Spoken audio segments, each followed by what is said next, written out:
नेपाल में आई कुदरत की इस तबाही ने पूरी दुनिया को हिलाकर रख दिया है। भोटे कोशी नदी के किनारे बसे गांव के गांव ताश के पत्तों की तरह ढह गए। अब तक 165 से ज्यादा लाशें निकाली जा चुकी हैं और 1500 से ज्यादा लोग गायब हैं, जिनमें कम से कम 800 विदेशी नागरिक शामिल हैं। लेकिन क्या यह सिर्फ एक कुदरती हादसा था या फिर यह इंसानी सनक और चीन की बेरुखी का नतीजा है? नेपाल चीन बॉर्डर के पास तिब्बत में मात्र 4.4 की तीव्रता वाला एक हल्का सा भूकंप आया और उससे उपजे हिमस्खलन ने भोटे कोशी और त्रिशूली नदियों में वो मौत का तांडव किया कि आज पूरी दुनिया सहम गई है।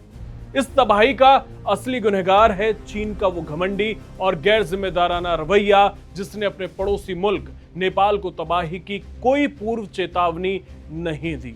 काठमांडू के पत्रकार परशुराम काफले ने खुलासा किया है कि तिब्बत की ओर से इतना बड़ा सैलाब नेपाल की तरफ बढ़ रहा था, लेकिन बीजिंग में बैठे हुक्मरानों ने नेपाल सरकार को एक मैसेज तक भेजना जरूरी नहीं समझा। अगर नेपाल को यह मैसेज दिया जाता कि 1 घंटे बाद ऐसा वहां पर कुछ होगा, तो देखिए जितना बड़ा ये सैलाब था उससे जो माल का नुकसान होता वो तो होता ही, लेकिन लोग बचाए जा सकते थे। जो 1500 लोग नहीं मिल रहे हैं उन्हें रेस्क्यू किया जा सकता था, उन्हें सुरक्षित स्थानों पर भेजा जा सकता था, लेकिन चीन ने ऐसा नहीं किया। चीन ने मानवता नहीं दिखाई और चीन का एक क्रूर और मानवता विरोधी चेहरा एक बार फिर बेनकाब हो चुका है। नेपाल के डिजास्टर मैनेजमेंट की सैटेलाइट तस्वीरें बता रही हैं कि तबाही से पहले वहां क्या था और बाद में क्या बचा। सिर्फ मलबा, लाशें और चीखें। लेकिन यह खतरा सिर्फ नेपाल तक सीमित नहीं है, यह हमें समझना पड़ेगा। जो आज नेपाल में हुआ है वो कल को भारत में भी हो सकता है। भारत के लिए यह नेपाल त्रासदी कोई दूर की खबर नहीं है, बल्कि दरवाजे पर दस्तक दे रहा मौत का पैगाम है। चीन अरुणाचल प्रदेश की सीमा के ठीक पास तिब्बत के मेडोग में दुनिया का सबसे विशाल हाइड्रो पावर डैम बना रहा है। 60,000 मेगावाट क्षमता का यह राक्षसी बांध ब्रह्मपुत्र नदी पर बन रहा है, जिसे तिब्बत में यारलुंग तसांगपो कहा जाता है। शी जिनपिंग की सरकार 2033 तक इस बांध को पूरी तरह चालू करने की जिद पर अड़ी है, लेकिन रक्षा विशेषज्ञ और स्ट्रेटेजिक एक्सपर्ट्स इस प्रोजेक्ट को बांध नहीं बल्कि भारत के सिर पर टंगता हुआ वाटर बॉम्ब कह रहे हैं। सोचिए, नेपाल में महज 4.4 तीव्रता के छोटे से भूकंप ने भोटे कोशी में ऐसी तबाही मचा दी कि सैकड़ों जिंदगियां जलमग्न हो गईं। स्ट्रेटेजिक एक्सपर्ट्स का साफ कहना है कि तिब्बत नेपाल सीमा की इस घटना ने दुनिया का ध्यान फिर से चीन की उस नादानी की तरफ खींचा है, जिसमें वो दुनिया के सबसे संवेदनशील भूकंप वाले इलाके में इतना विशाल बांध बना रहा है। जुलाई में sedimentary geology and Tethyan geology journal में चीनी वैज्ञानिकों की एक स्टडी रिपोर्ट प्रकाशित हुई। इस रिपोर्ट के मुताबिक चीन जिस जगह पर यह 60,000 मेगावाट का मेडॉग बांध बना रहा है, उसके ठीक नीचे पेइजन फॉल्ट नाम की एक एक्टिव सिस्मिक लाइन मौजूद है। यानी चीन जानबूझकर मौत की नींव पर यह बारूद का ढेर खड़ा कर रहा है। हिमालय दुनिया का सबसे युवा, लगातार बढ़ता और पूरी तरह से अस्थिर पर्वत श्रृंखला है।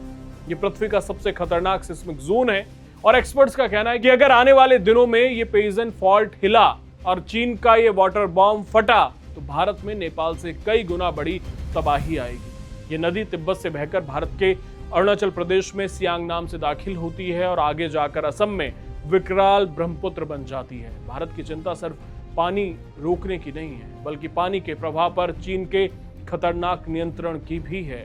सबसे गंभीर बात यह है कि भारत और चीन के बीच पानी के आंकड़े साझा करने को लेकर कोई लिखित संधि ही नहीं है। इसका मतलब यह है कि चीन डेटा छिपाकर भारत को अंधेरे में रख सकता है। बारिश के मौसम में अगर चीन ने बिना किसी सूचना के, जैसा अभी यहां पर हुआ है, कोई सूचना उसने नहीं दी, अगर चीन ने बारिश के मौसम में इस बांध के बनने के बाद अचानक अपने बांध के दरवाजे खोल दिए, तो पूरा पूर्वोत्तर भारत बाढ़ में बह जाएगा। और अगर सूखे के मौसम में उसने पानी रोक लिया तो हमारे खेत बंजर हो जाएंगे और लाखों लोग बूंद बूंद पानी को तरसेंगे।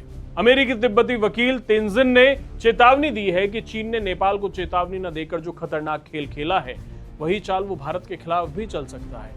यही वजह है कि अरुणाचल प्रदेश के मुख्यमंत्री पेमा खांडू इस चीनी परियोजना को राज्य के लिए सीधा अस्तित्व का खतरा बता चुके हैं। नेपाल में भोटे कोशी और त्रिशूली नदियों में आई बाढ़ सिर्फ एक चेतावनी थी। चीन की वामपंथी सरकार अपनी विस्तारवादी सनक में प्राकृतिक खतरों और लाखों इंसानी जिंदगियों को नजरअंदाज कर रही है।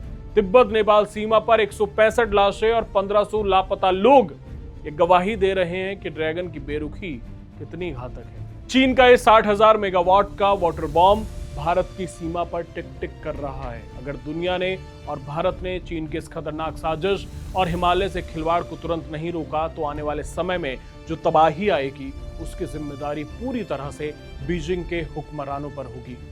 आपको क्या लगता है, कैसे इसे सॉल्व किया जा सकता है, कैसे इससे पार पाया जा सकता है? कोई भी सुझाव, कोई भी राय अगर आपके पास है तो हमें कमेंट बॉक्स में बताएं। चैनल सब्सक्राइब करना ना भूलें। धन्यवाद।